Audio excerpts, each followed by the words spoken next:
Op Koningsdag wordt de 18e editie van de Wrotrun in Kalmersweg georganiseerd.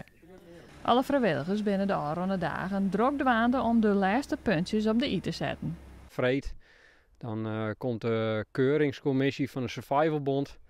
En dan moet alles klaar wezen. En dan hebben we zaterdag, op Koningsdag, hebben we hier in Kalmersweg de Wrotrun.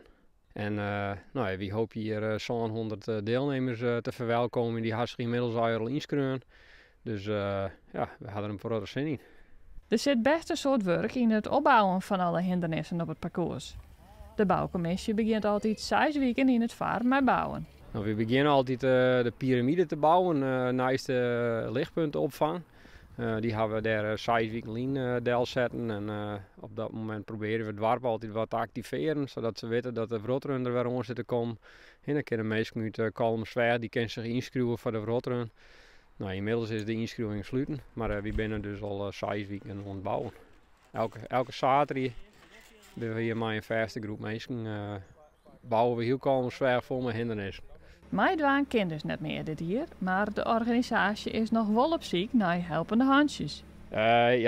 Wie zie je op dit moment nog wel mensen om op Koningsdag de Wrotrun echt weer aan te brengen. Dat doen we altijd om 4 uur is het aan en dan willen we graag om zo'n uur dat het hele parcours echt weer skin is. Dan gaan we alle lintjes oproemen, dan gaan we alle hindernissen oproemen. Dus daar hebben we nog wel wat mensen mee een flinke helvers bebroeken, ja.